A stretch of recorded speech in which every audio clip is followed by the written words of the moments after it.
luckily, there's not going to be any more, and most of it's been melted away now. Yeah, it's a good thing. And then it's going to start back up. Such is life in New England. Mm-hmm. You just got to get used to it. You got to go with it.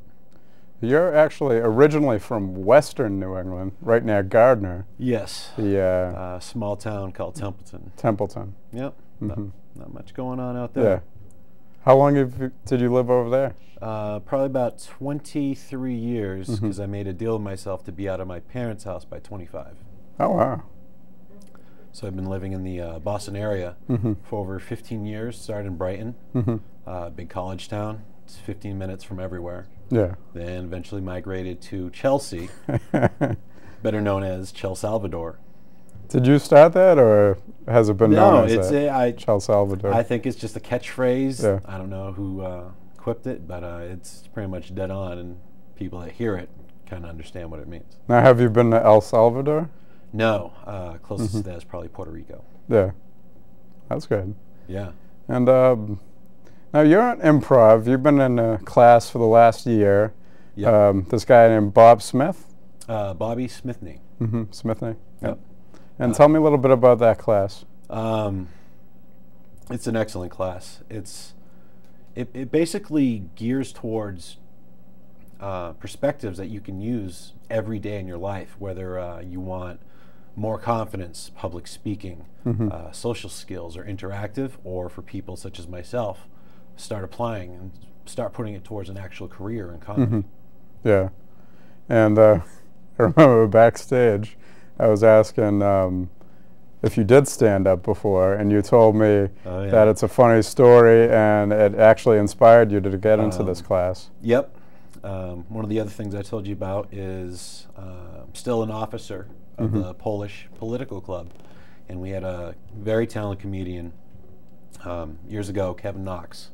He came in, and I actually got the honor to spend about 15 minutes with him after the show. Told him I had an interest, and he decided to take me in and told me to come down one of his shows, and he put me on. So I didn't do it the first night. The second time I did. I was only supposed to do 5, got a little nervous, and they're supposed to let me know when it was all set. 12 minutes later, Yeah. it was just a wreck, and I came off the stage, and I just thought I had gotten in the worst car accident of my life. Everything was just in shock. But he was really supportive. And, he did pass away November 16th in 2009. But it was him bringing me in a couple more times after that, and just being able to talk to him about 10 minutes each time. It inspired me in what he was going through, how much life he had, and how much I felt like I was just wasting and I'm not following my dreams. So he really led by example, and I started stepping up my game. Oh, wow. So that's really good. That's why I started getting in improv, started doing some open mics. 2010, had to concentrate on something else, but now 2011, I'm ready. There you go. Yeah. And then last week we obviously met at Chuckles Comedy Club in North Andover, 946 Osgood Street, for all you Chuckles fans, or people that like to chuckle, I guess. Oh, yeah. But they dedicated the room, Fort Knox. Yeah. I want to make sure I was going to be able to make it up there for that special dedication for him. And all the comedians that night, you know, they're all great. And Johnny Peasy, he does a lot for the community. And, you know, he was a close friend of Kevin Knox. And things he's done in the past for everyone and continues to do. It just shows a deep-rooting community. Where not only comedy is a place that, you know, it makes you help yourself feel better about it, it's actually constructive towards other things. Oh, definitely, yeah. And in your improv class, what is the most pertinent thing you've learned so far? Yes, and. Yes, and? Yes, and. You got to go with it. Yeah. Someone comes out on stage and says, all right, now you're a 3-year-old girl with a hook for an arm. You gotta go, okay, yep, now I am. Here we go. You just gotta. It's like the new Adam Sandler movie. Just go with it. It's almost like it's a lie that continues, except this is just more of a stage performance. Yeah. some of the deep-rooting things of inspiration. You could start with a monologue, suggestion from an audience, and then you incorporate it into your comedy sets. And then it goes on for as long as it can, usually not longer than 3 minutes. And there's different techniques on how to keep the scene alive and keep it going. Now you're on level 5 of the improv class. Tell me the different levels, 1, 2, 3, 4, that led you up to this. And is this the last stage? Yeah, level 5 is pretty much the last in that series that they offer. But they also offer Herald classes, which is a longer form instead of just the short form games. And they do offer stand-up classes and writing, and then once in a while have actual comedians that will actually offer the classes, or sketch writing classes too. But level 1 is basically kindergarten. You pay them almost like $200 and you get to play. And it is fun. Do you get a color? Oh, no, you can use fake crayons if you want to and everything else, but no, it's sky's the limit. You could do whatever you want, and it's such a great break from your normal day. It's almost like you forgot to have fun, and then it starts making you remember, you know, when things were like so much simpler back then. Level 2, it's almost like the second day of school, and now here are your books. Now you got to do your homework and everything else. So what grade would that be? As far as like a school grade would be? Would that be like 3rd grade? No, I'd probably put that right in a junior high where you feel naked and awkward and you have no idea what you're doing, and it's kind of like sink or swim time. It depends on the teachers that you get to. But no, it's pretty much gung-ho, and then from levels 3 to 4, you concentrate on some of the aspects that you have and cultivate it, and then they start throwing in other things, such as instead of just walking on stage as yourself, you start creating characters, or say you lead with something like, okay, pick a part of your body right now in your head. Part of my body in my head? Yeah. Not the largest one, just any part. Okay, so my hypothalamus. Your hypothalamus. All right, I want you to come out on stage with your hypothalamus as far forward as possible. Oh boy.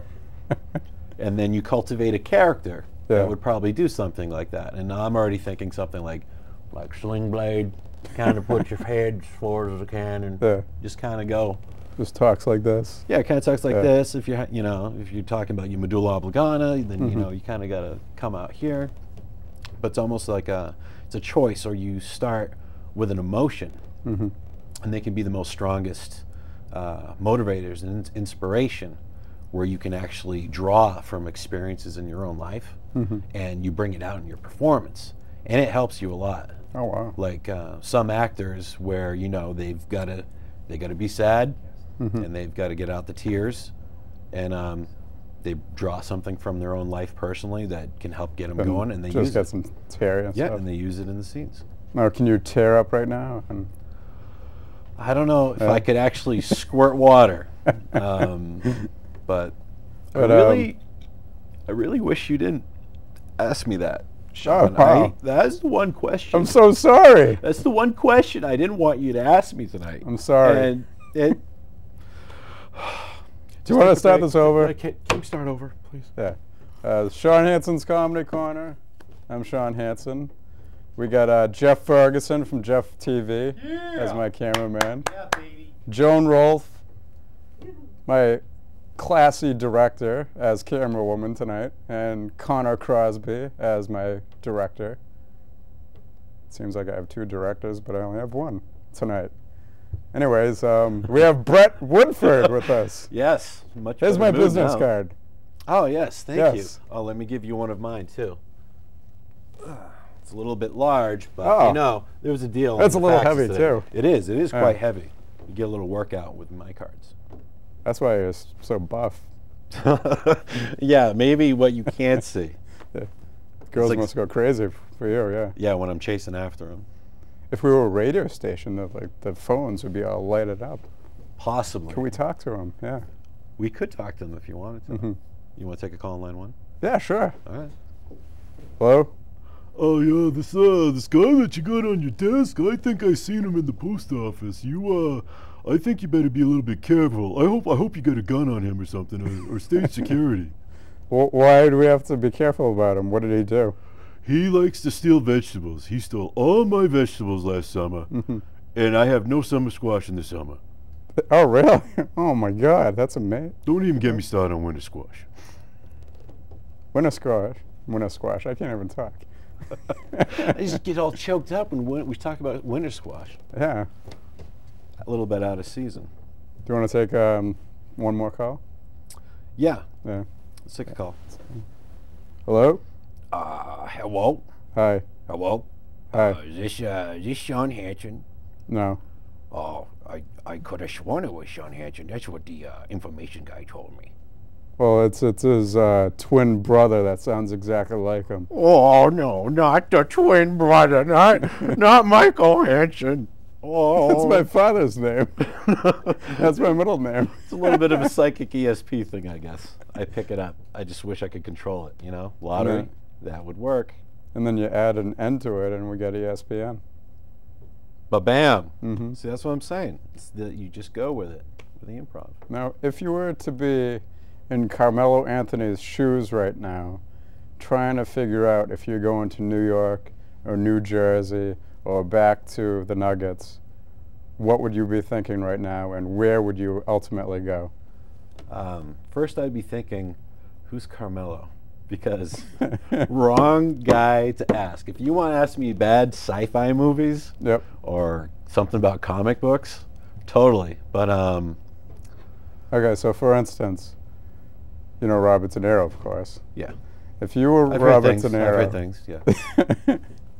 and there was a big movie going to start next fall about this police officer in New York City, or you could work with Al Pacino or maybe Charles Palminteri. Who would you work with and why? Whoa.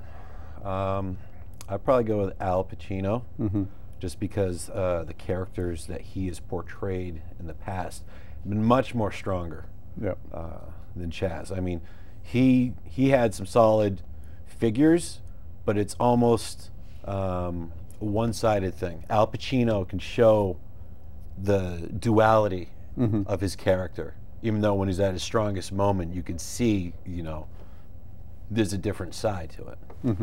So I'd probably go with Al Pacino just because I think it'd be a crazy ride. I don't know what to expect from Pacino. Oh, definitely. And can you do Pacino's voice at all? It would be the worst Scarface stereotype ever. If we could get a bag of flour and just throw it on the desk, you know. Say hello to my little friend, which was kind of funny. That happened one day. My friend was about 4 feet tall, and he wanted to meet these girls. So I go, just come behind me. And he's like, what? You just stand behind me. I'll take care of it.